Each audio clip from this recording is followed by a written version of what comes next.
Yes. Yes. How many people identify with that, right? Whew. Yeah. I'm just taking a moment to take that in. Seems like a lifetime ago, and it seems like yesterday. All at the same time, that those feelings and that memory comes back. And luckily we have a practice and an understanding and a teaching to help us moving past it. Gone. Gone. Gone. Like Glinda said, be gone. You have no power here. Be gone. Right? Understanding that those thoughts that drag us down, those beliefs that drag us down, can be gone when we affirm it. This is, we named 2020 our year of community. And for those of you who don't understand why, let me explain on a couple different reasons. We started naming years 6 years ago now. We started the year of gratitude, right? Started with the year of gratitude. Then we did this wonderful year. We did the year of abundance. And we got a huge bequest in the middle of that year. It was a phenomenal year. So we said, okay, so next year, what are we going to do next year? And we said, okay, well, it'll be the year of manifestation, right? And so in that year, we got a $6 million offer on our old building. We manifested some amazing stuff. And then the next year, we said, okay, so what are we going to do? It's a year of transformation. We moved. So we were really careful about naming this year. And we wanted to make sure that it was something we could handle. We needed to catch our breath after the year of moving. Anyone identify with that? Moving. Woo! Fun, right? And exciting. And we knew it was an opportunity. We're in a new neighborhood. So community can mean our new community. We're in Hayes Valley now from Pack Heights. So it's a different community. It's about building the bridges to the external community. But it's also, in the move, in the transition, a way to focus in to the community that sits here so that we build deeper and more meaningful relationships with the people here. And also as a way to make us more spiritually sound and healthy. Our year of community has multi-facets and is here for us as a chance to double down, settle in, get to know ourselves and our neighbors, and to become stronger in that process. It's a spiritual practice of, rather than doing, of being. Right? We're going to be in community. We're going to be with each other. And learn what that means. Learn who each other are and what value already exists right here. Because we know the spiritual teaching is true. Everything we need is at hand, is right here and right now. That the divine, God, universe, source, whatever you want to call it, is constantly providing all that we need. Abundance is raining down upon us right now, is within us right now, is everywhere around us right now, and we need not do nothing except accept it. Accept it. Open ourselves to it. That there's no doing we need to do, but everything is in our being. Right? When we can know that, the world shifts. Opportunities arise. Solutions appear. Oh, it's magic. Miracle. And as the Course in Miracles teaches us, only thing a miracle is a shift of perception from fear to love. And so that's why we teach loving what is. Because it's not easy in some circumstances, in some situations, to love what's going on in your life. Not easy to bring love to the pain of losing a loved one, right? It's not easy to bring acceptance into the realities that sometimes confront us. Well, I know you're not your diagnosis. If you don't know it, let me know it with you and for you. You are not your diagnosis. You are a divine expression of God, perfect in every way. And your life's journey may include journeys through dis-ease and discomfort and hardship, but that doesn't make it who you are. Be gone. And when we can live in that understanding, we shift. But I've noticed a phenomenon at the same time. So here we are in the year of community, right? And there's lots of different ways to define community. Have you noticed? There's endless. And we get to put Post-it notes on it, and we label things, and we call things out. So there's family. So we all have a community that is our birth family, and most people also create a family by choice. Family by birth and family by choice. As my friend used to call it, my biological family and my logical family.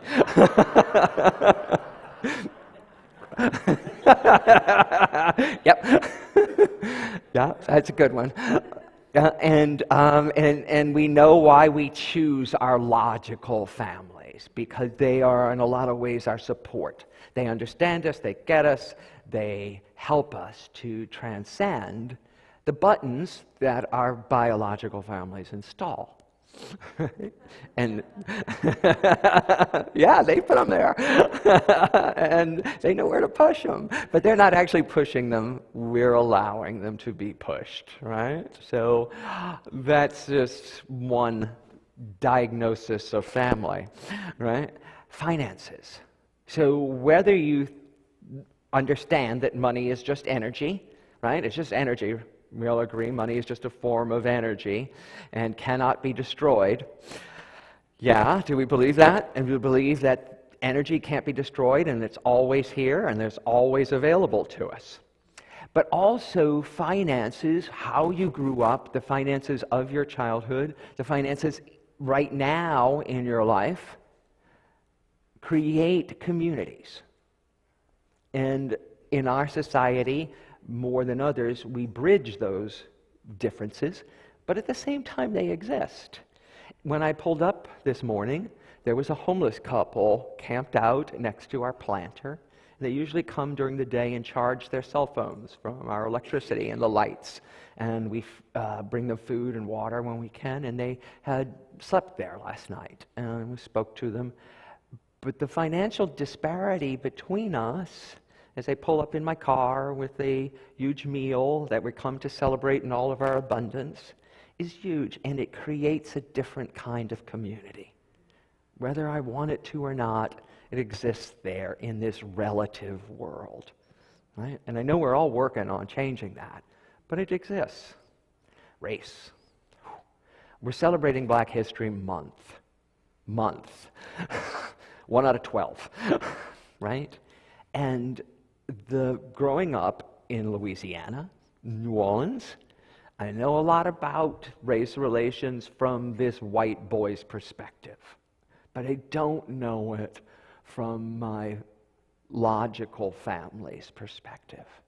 And I can't fully inhabit that world, but I can listen, and I can understand that this thing that makes an instant community sometimes isn't easy, and that there's some effort needed to make a more logical world, right? Misa usually sings, we open with India Arya's song every week, I am light.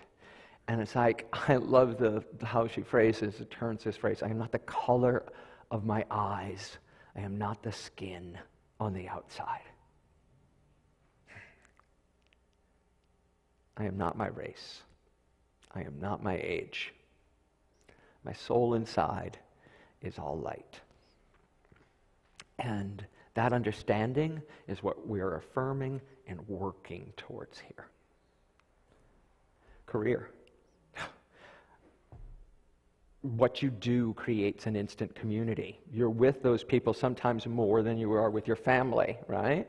Dan and I talk about this all the time. It's like, I get my kids ready in the morning, I drop them off at school, they have their own community there. I come here, I work, I interface with you and with all the staff here, and then I go home and I get 2 or 3 hours with my kids again till they're asleep again. And then my husband and I have a little bit of time, and this career takes up 40 hours out of every week, right? And if we're lucky to get 8 hours of sleep a night, that takes up another one. So our career families, our communities, our community of career are important to us, and they influence us in many, many ways. Nationality. Are you American? Are you from France? Are you from Germany? Where were you raised? Influences community in an incredibly powerful way. You can see it when we do all the ethnic holidays here, especially with the new hospitalities. We just celebrated Chinese New Year, we're doing Mardi Gras, we're doing all these national holidays and experiences of food and culture and community that bring us new understandings. Sexual orientation. This is not just for the LGBTQ people in the room, right?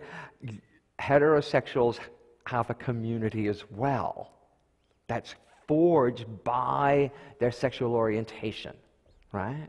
And so understanding that allows us to have a valid and vital discussion about it. Communities are instantly formed by all these subgroups. Education. Where'd you go to school? Now, in Nolens, we all identify each other by where we went to high school. I don't know why, but it's a huge thing. If you run into someone else from New Orleans, like, where'd you go to high school?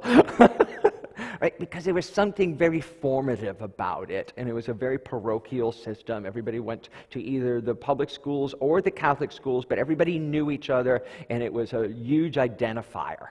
Right, of neighborhood, of choice, of class, of a lot of different things, of smarts. And so it becomes this way of making community.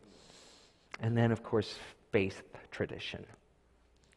I could have put religion there, right, which might have been more appropriate for how it divides by community, sometimes unites by community. But the reason I have all the Post-its up for us, and there's tons more, right? But those were the 8 I stopped with, is because when we belong to these kind of communities, it's wonderful to create family sometimes, but it also puts a boundary on us. And they're not talking to each other, right? And it separates us and keeps us sometimes isolated and not hearing other experiences. And what I want for us in our year of community is to blow past some of these boundaries, to understand that, as Ken Wilber described in his book, No Boundaries, over 30 years ago, that the land and the sea may look like a boundary, but it's actually where the two interconnect. It's where they share. It's where they cross each other.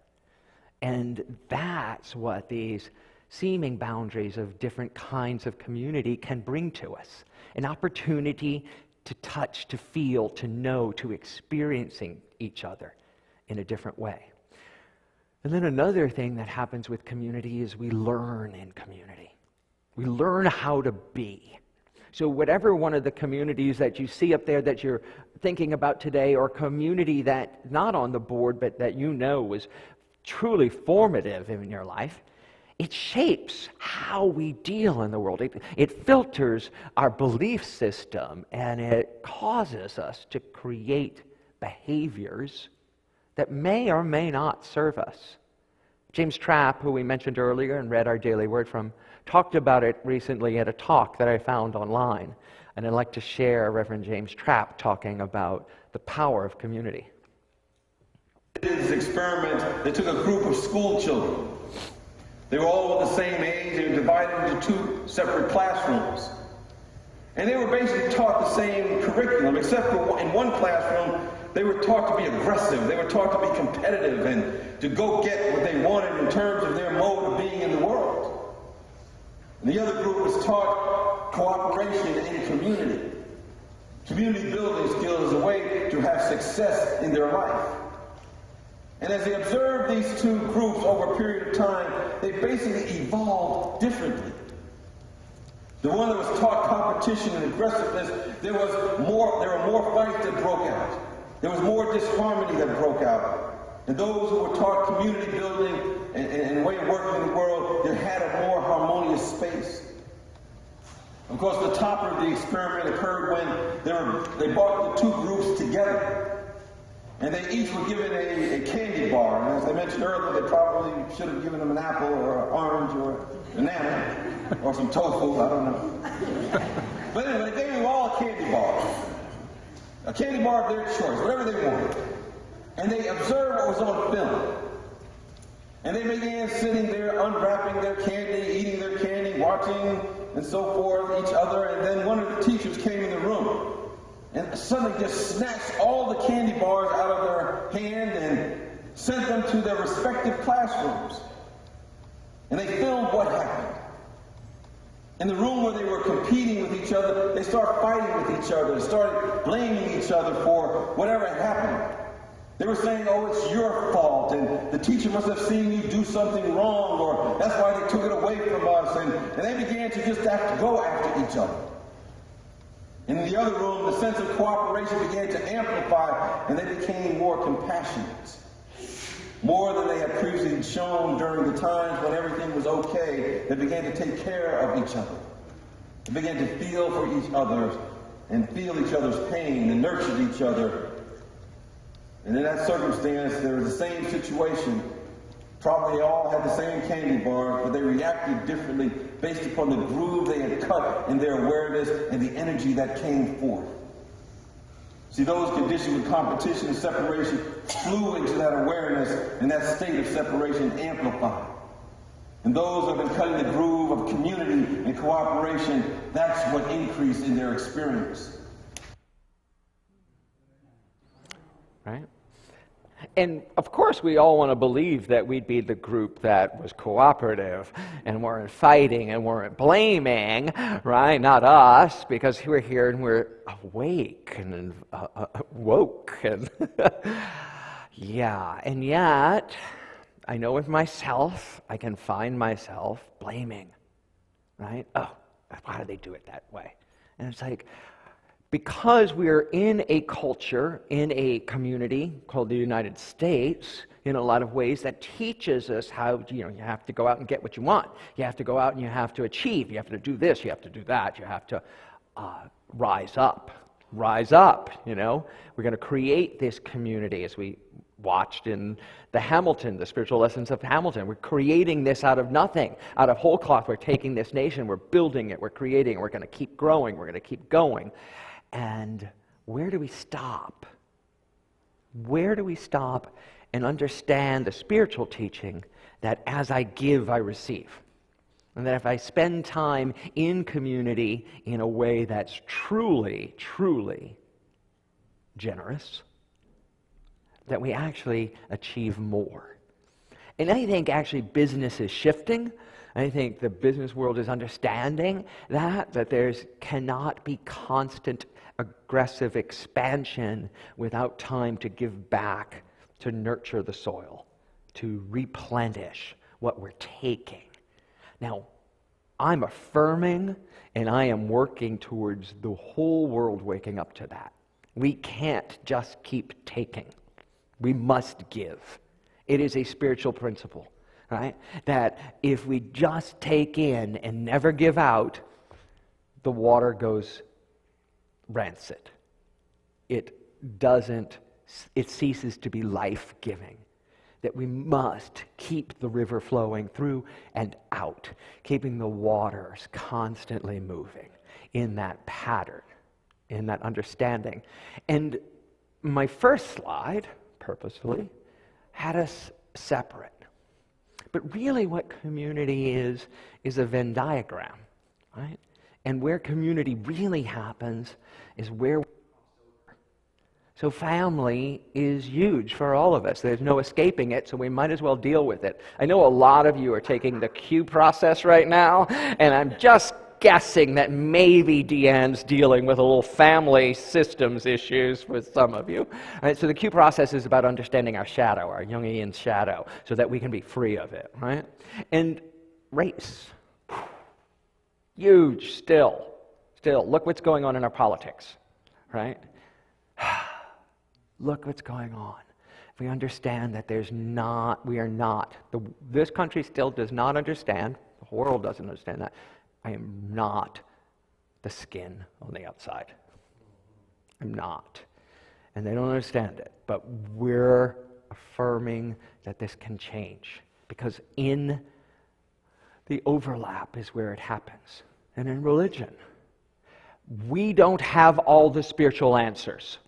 I don't have all the spiritual answers. I don't have a monopoly on truth, on spirituality, on wisdom.